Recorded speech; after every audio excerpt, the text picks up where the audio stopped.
मुझसे लोगों ने पूछा कि इंसान संतुष्ट क्यों नहीं होता। तो मैं बहुत घबरा गया कि संतुष्ट होगा कब वो। बच्चा भी छोटा सा रहता है तो माँ को देखने के बाद बड़ा बोलता है कि माँ ये चाहिए वो चाहिए।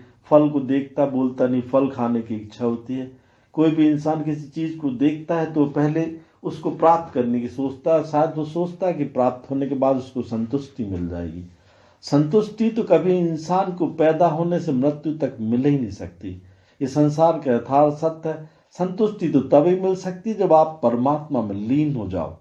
लीन तो होना है। ये मैं नहीं कहता कि नहीं इंसान को लीन नहीं होना, मृत्यु तो उसको आएगी और मृत्यु के पश्चात भी संतुष्टि नहीं होगी, क्योंकि मरते समय 24 घंटे पहले इंसान को ये समझ में आ जाता है कि उसकी मृत्यु क्यों हो रही है और वो जाएगा कहाँ, किस योनि में आएगा। मैंने अपनी पुरानी स्पीचेस में ही बोला है कि संतुष्टि के कारण जो इंसान असंतुष्ट होता है, if he is not satisfied is life he can be torture others. इंसान जब संतुष्ट नहीं होता तो दूसरों को परेशान करता है, और परेशानी जिंदगी में संतुष्टि असंतुष्टि का कारण होती है। ये सोचना चाहिए हम संतुष्ट क्यों नहीं हो रहे। जितना मिल रहा है उसमें सुख रहो, जितना मिल रहा है उसमें खुश रहो। Real happiness is lies in making other happy. संसार की सबसे बड़ी संतुष्टि ये है कि हम दूसरों को खुश रख सकें। मैंने देखा बनारस हिंदू यूनिवर्सिटी में एक प्रोफेसर थे जो साइकिल से जाया करते थे। मैं उनको देखता था, रास्ते में मिलने वाले फकीरों को खाना खिलाते थे, पेड़ों को पानी डालते थे। मेरे को तो ताज्जुब हुआ कि लोग वो खाना लेके आते खाने के लिए, वो प्रोफेसर साहब दूसरों को खाना देते थे।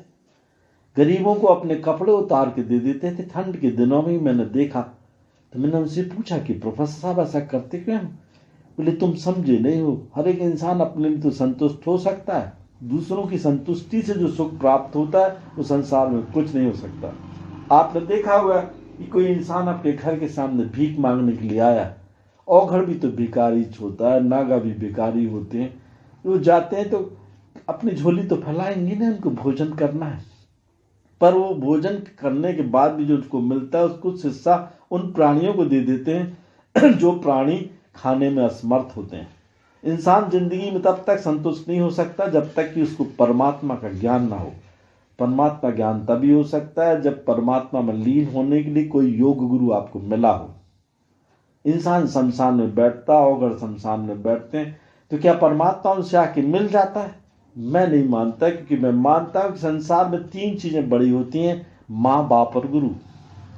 माँ बाप जिंदगी में अपने बालक से हमेशा संतुष्ट रहते हैं, और गुरु तो ये चाहता है कि उसका शिष्य संसार में नाम कमाए और इस रास्ते पे नाम रोशन करे। और ये तभी संभव हो सकता है जब संसार में आप किसी चीज को पाने के लिए अपने आप को खो दो।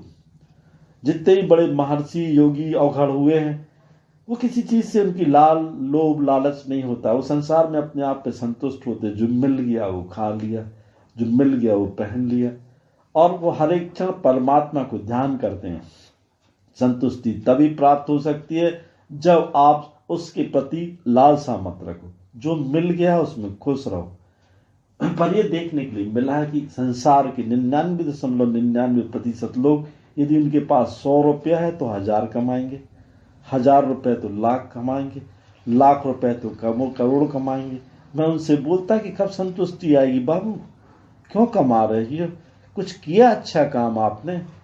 कुछ लोगों के कल्याण किए क्या आपने? गरीबों को खाना खिलाया आपने?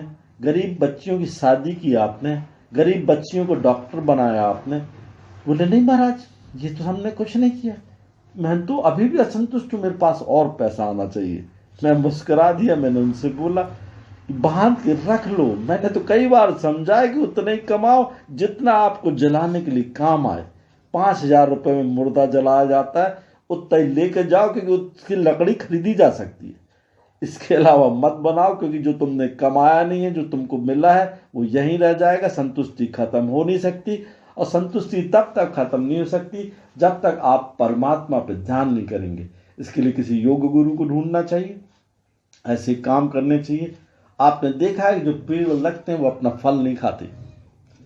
जिस दिन पेड़ अपना फल खाने लगेंगे उस दिन कोई पेड़ फल देना बंद कर देगा। आदमी को संतुष्टि तब मिल सकती है जो जन कल्याण की भावना में लगे और परमात्मा का काम करे। जय मां।